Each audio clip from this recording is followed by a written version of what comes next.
He masterfully analyzes it.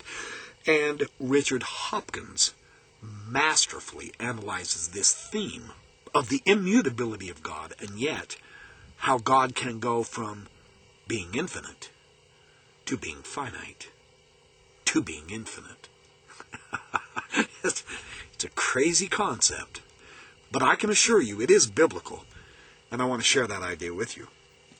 First, to the immutability of God. Now, Malachi 3:6. Jehovah proclaims, I am the Lord, I change not. Well, there it is. That's simple. That's the end of the discussion, yes? No. No, it's really not. Now, this declaration, this is interesting because we also have this declaration in our Book of Mormon. The Book of Mormon is every bit as insistent as the Bible is that God does not change. 3 Nephi 24:6 and Moroni 8:18 emphasizes the same concept, and it even emphasizes it better. Listen to how the Book of Mormon puts this. You know, they say the Book of Mormon contradicts the Bible. Oh, no, it doesn't. Listen to this. I know that God is not a partial God, neither a changeable being, but he is unchangeable from all eternity to all eternity. Now, there's a complete connection, a complete interlacing of the same concept between the Bible and the Book of Mormon. Pow! Really powerful. And the emphasis is in the Book of Mormon, so, so much for contradicting the Bible. So, why do we teach that God changed? Because the Scriptures, properly understood, teach the same lesson. Now, Hopkins wants us to understand, to be sure, that this concept of immutability, the changing and the changelessness of God, applies to each member of the Godhead, without question. I'm on page 345, 46, 47, 48.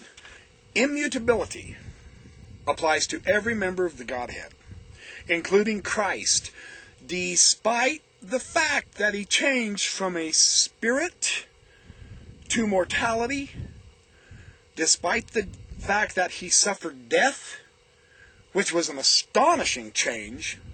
God died, and then he was resurrected. So the real question is, what about God is immutable?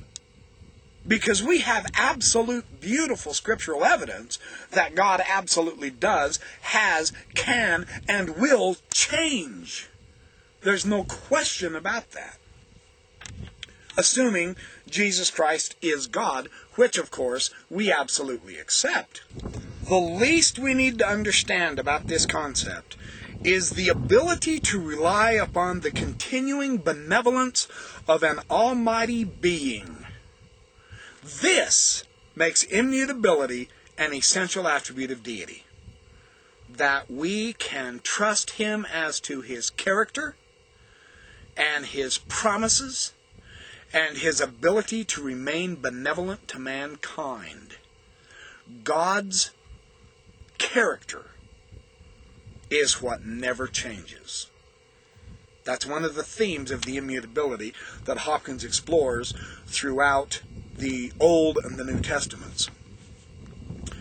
Joseph Smith himself even taught, thirdly, he changes not, neither is there any variableness in him or with him, but he is the same yesterday, today, and forever, and that his course is one eternal round without variation.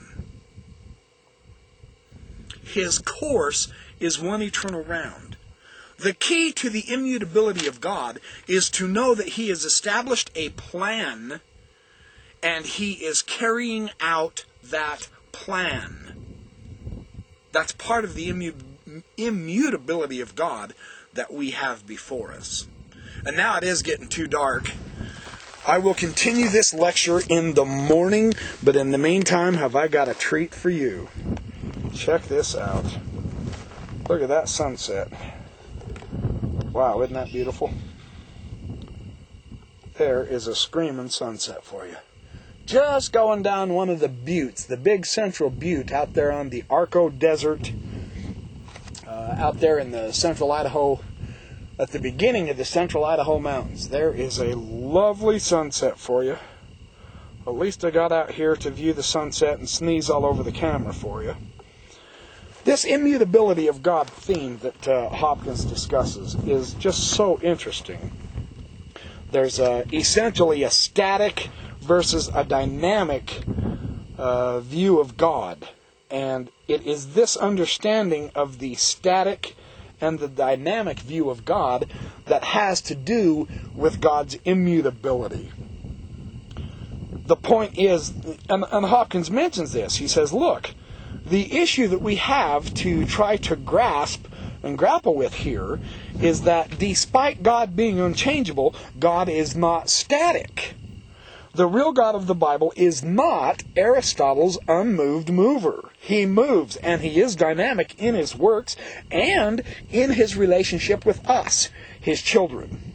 He even changed the law by which we are governed as we learn to obey higher principles. And he says, look at Hebrews 7, verse 12. So this is interesting. So this is an aspect of God's immutability, of course, that several Bible scholars certainly recognize and understand, and they've actually discussed it themselves. But what is it about God that does not change?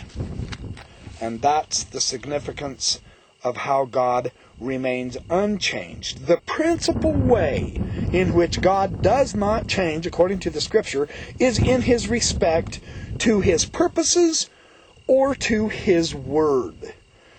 And it's made clear in several passages that deal with his immutability that God does not break his promises. And he quotes Hebrews 6:17, which is kind of a very interesting scripture that Hopkins brings out. It states, in the same way, desiring even more to show to the heirs of the promise the unchangeableness of his purpose, interposed with an oath. See, it's with promise that is immutable and unchangeable, that inasmuch as those whom I have commanded were faithful, they should be blessed with a multiplicity of blessings. That's Doctrine and Covenants 104.2. It's the same theme. The Doctrine and Covenants, the Book of Mormon, and the Bible in Hebrews is all understanding that it is God's purposes that are immutable. That's how he stays his course in one eternal round, as opposed to his actual person. It is God's character of honesty that the theme of immutability comes up very strongly. I'll continue this discourse in the morning. It looks like we've had a screamingly beautiful sunrise or sunset, and I'll try to get up early enough to show you a gorgeous sunrise also, and talk more about how God does not change his word. His dealings with us is straight and true. And that is what we can trust as the immutability of God. Good morning. Well, I'm back. I'm up here in the Taylor Mountain Range this morning. It's kind of wild, isn't it? Wearing a Hawaiian shirt with the cattle fence posts. Quite a mix. Hopkins, to continue his discussion on the immutability of God, says that the most explicit New Testament subject discussing this idea, this theme of God's immutability, when James wrote, "Every good thing bestowed and every perfect gift is from above, coming down from the Father of lights, with whom there is no variation or shadow of turning." Now, this is interesting because Hopkins explores the Greek words here to describe God's immutability, and he does so with very good precision. They are parallelage, which means change or variation, particularly in one's nature, and tropes, aposkiasma.